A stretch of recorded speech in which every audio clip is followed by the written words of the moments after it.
Hello everyone, welcome back. Today we're going to be comparing this Palmetto AR-15 to this Radical Firearms AR-15. And the only reason why we're comparing these two is because it just happens to be the two guns I was shooting today. So there's a couple of interesting points between these two guns that I just thought would be interesting to share with you guys. So the Palmetto, well, first of all, these are both 16-inch barrels. The Palmetto has a quad rail on it.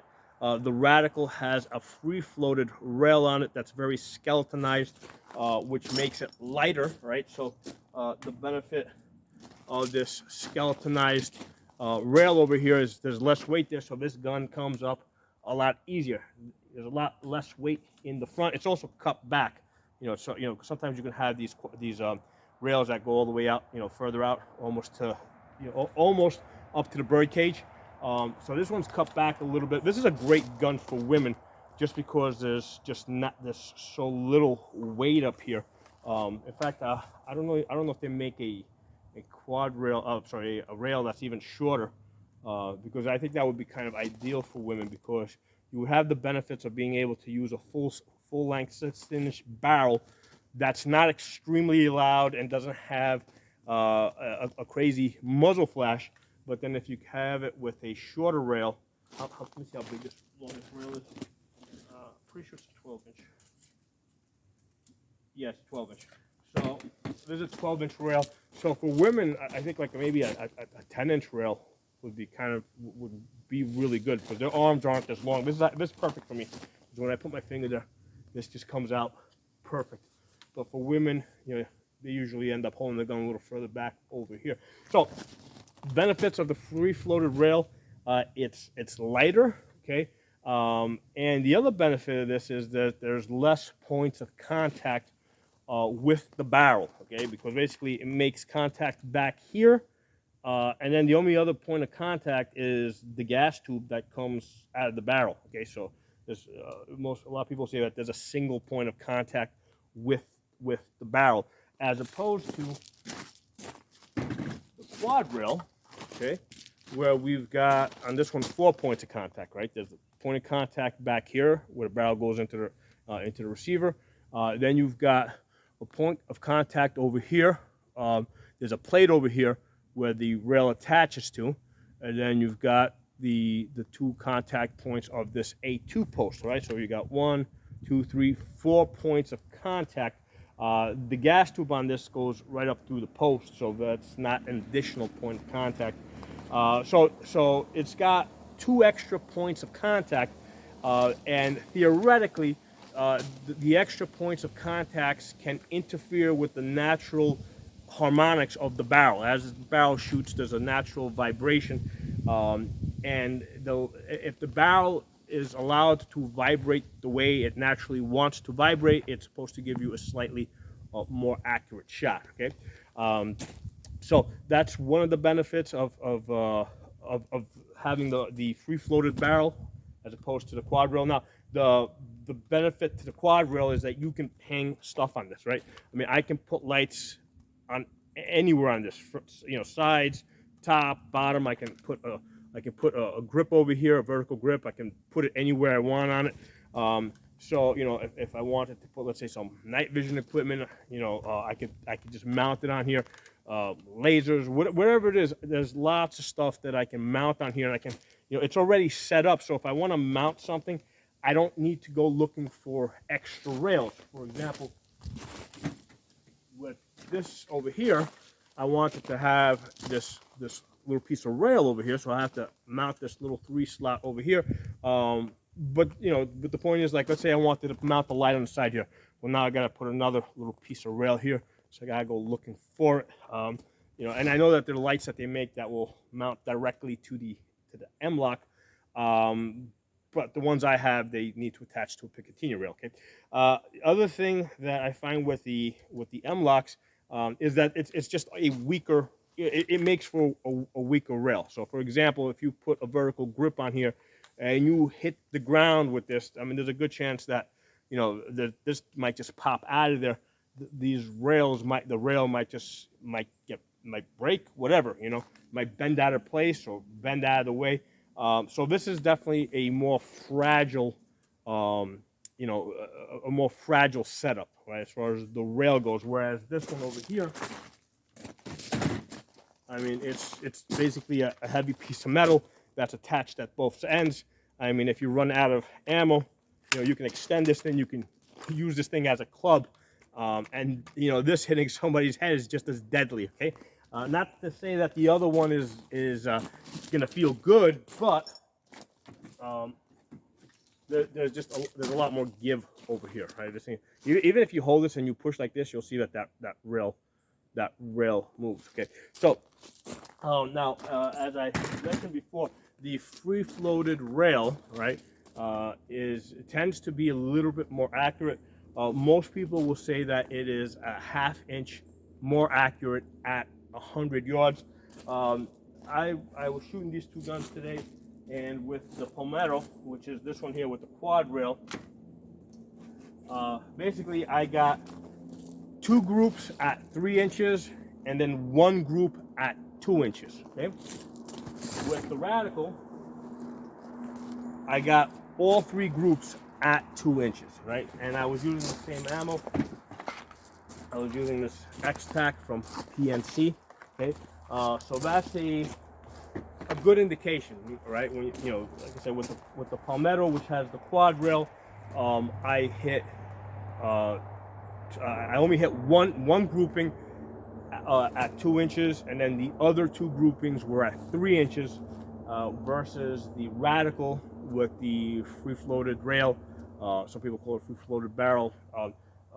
With that one, all 3 groupings were at 2 inches, right? So it seems to be holding true that this is slightly more accurate. Now, I do have, for example, a Colt that is of a similar design to this, okay, and that hits 2 inches pretty good.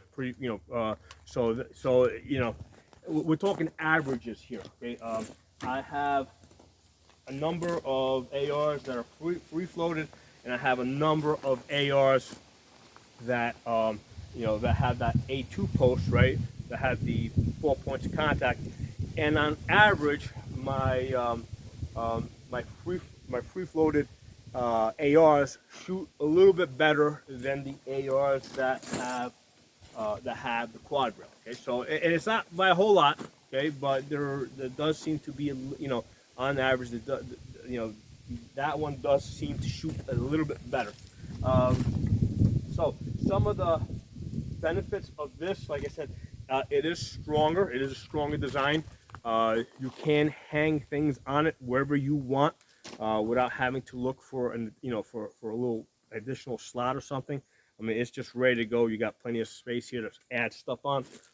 Whereas with this, every time you want to add something, you probably gotta go looking for a little bit of rail. Okay, so that's one of the issues with this M-LOK system. Between the two, I generally prefer this more. Okay, I generally prefer this more. However, in an end of the world type of situation, where basically I'm not going to have access to little extra pieces of rail, where there's a good chance that the gun is going to be beat up a lot, dropped, I would probably go with the quad rail, okay, in a apocalypse type situation. And the truth is that my home defense gun is right here. It's my home defense gun is similar to this. It does have that quad rail for that purpose. Now, the other thing I want to talk about is the sights, the fixed sights. So this one has the fixed front sight, and I normally keep this back here. I have the backup rear sight, and that's normally how this rifle lives.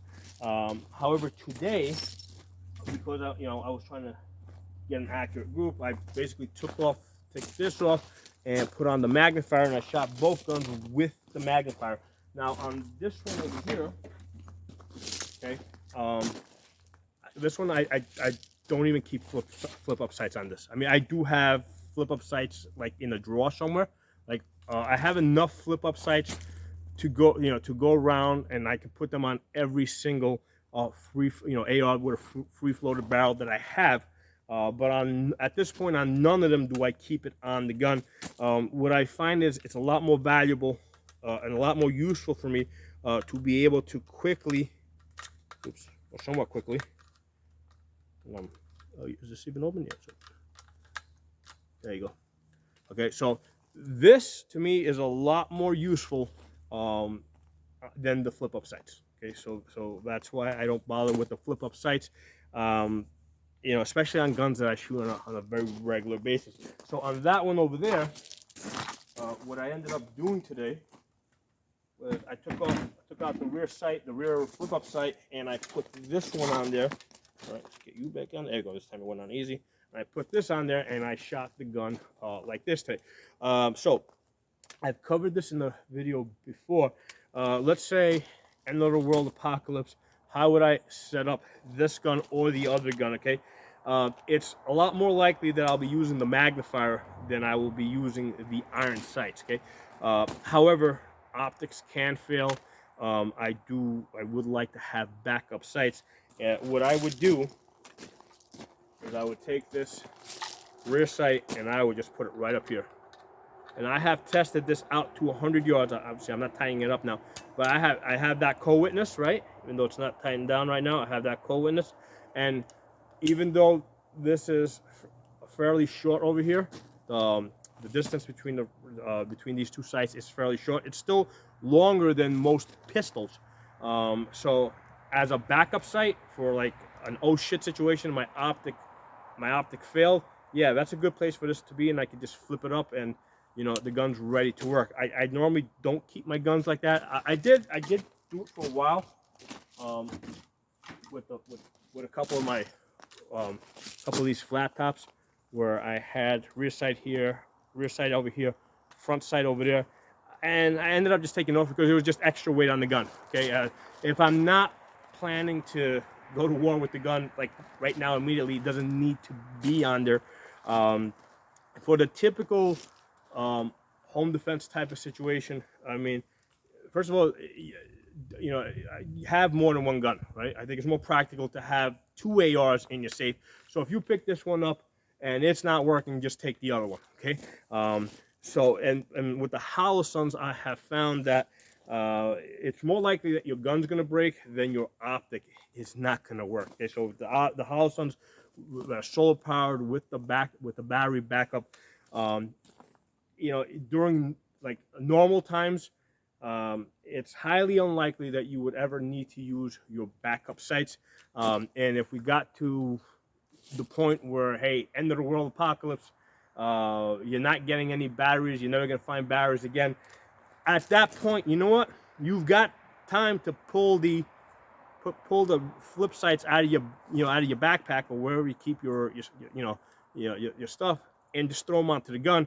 And you can use your optic to get a quick co-witness, right? Because you can use the optic, which is already zeroed in, as a point of reference, right? So just like, for example, over here, you know, I already took this off the back and I just threw this on here, right?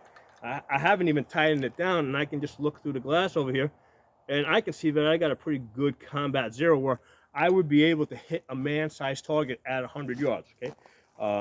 So even though this is not even tightened up, I mean, it's got a pretty good setup for a lefty right now with the magnifier to that side. So I can see that I got a co-witness that will get me out to 100 yards. And the honest truth, with just iron sights, I wouldn't want to be engaging past 100 yards. I'm probably you know, looking to do something different. Either get closer or get further away, okay? But yeah, I definitely would not want to be engaging with just iron sights any further than 100 yards. That's my opinion on that. So let me know what you guys think. And like I said, I wasn't even sure, you know, where I was going to take this today. I just, you know, I just felt like shooting this gun over here. And I said, you know what, let's take this gun out and let's just shoot it, you know.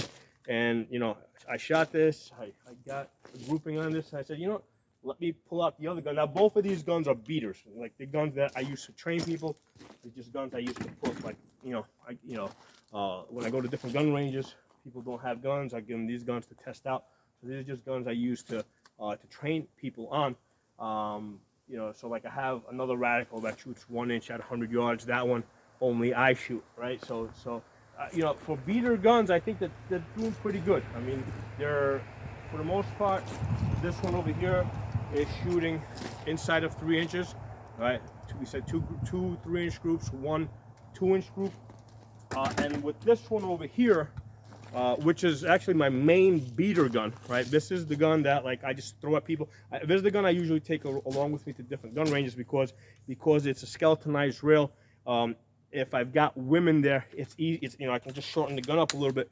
It's easy for them to pull it in, and they can comfortably shoot this gun. And I don't have to resort to you know, putting them on an AR with a shorter barrel. These shorter barrel ARs I have found that they are a little easier for them to hold up, but the loud boom that those short barrels make, you know, sometimes it catches women by surprise. You know, so this is a little bit quieter, so they tend to like this a little bit better. And the other thing is, if at night that muzzle flash is, it's just blinding. Like I did a video a couple of weeks ago, I think it was on the 4th of July, where I was shooting at those rims over there. I just did a 30-round magazine dump, and I couldn't see the rims while I was shooting. I mean, they just completely disappeared. I knew I knew what area they were at. So basically, I just aimed at the rims, and then, you know, without moving the gun, you know, I was boom, boom, boom, boom, boom, boom, boom, boom, boom, boom, you know. But you know, those rims completely. It wasn't even like dark. It was like dusk. You know, from a short barrel AR-15 at dusk, those rims, you know, were completely. They completely vanished. Right, the flash basically completely washed them out. And somebody did make a good point in one of the comments, to use a light, because if you do the same thing and use a light on the gun, yeah, now that flash is not gonna, you know, wash out your target. So that is a very good point. But anyway, it's just, if I can get away with just throwing women on this gun over here that has a skeletonized rail, and I see that they're comfortable holding, you know, if I shorten this up, I see they can hold it. This is where I'll have them shoot, and most of them will shoot this very well. They love the gun, and then this is what they end up buying. Not from me, but, you know, like I'll send them over to Radical's website or Palmetto's or one of their websites. You know, so that's the gun that they usually end up buying. So I hope you guys enjoyed the video. Drop some comments below. Let me know what you think. If you got, you know, if you've been able to shoot similar guns, you know, side by side, one with a quad rail, one with a free floated rail, and, you know, if you've got some of your own data, please share it with us. Thanks for watching. I'll talk to you all soon.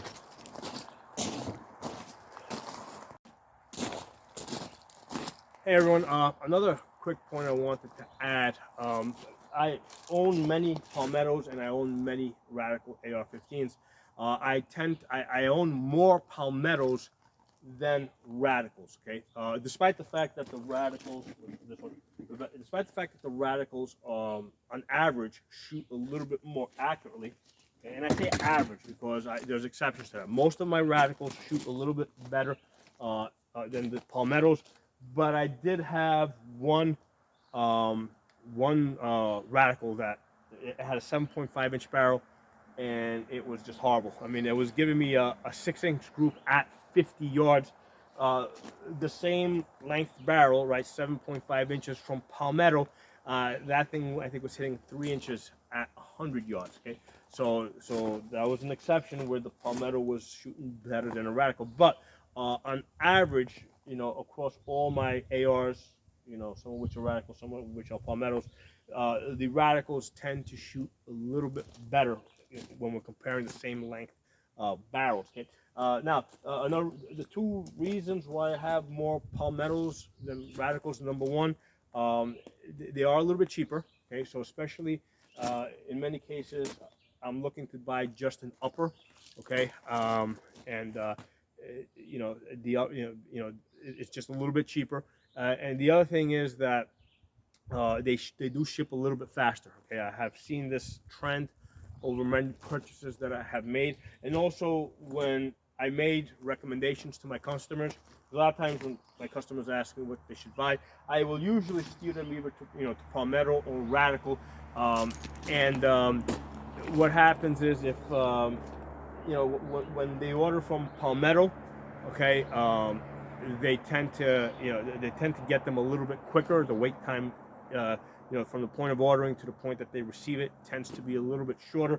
When they order from Radical, it seems to be a little bit longer. Now, granted, this normally happens during times of crisis where there's like crazy stuff going on in the news, and there are like delays of many weeks. Okay. um, but that's the case for both of them. Okay? And during those time periods, I find that the palmettos ship out faster than the radicals, and also that the palmettos are a little bit cheaper. And even myself during those time periods, I'm like, you know what? Let me get another AR now. You know, which one can I get faster? Which one's going to be a little bit cheaper? Oh, it's the palmetto. Okay, great. Let me just order another palmetto. So that's how I've kind of ended up with more palmettos versus radicals. Okay. So I just wanted to kind of put that out there as additional information that I find is very interesting. So thanks for watching. I'll talk to you all soon.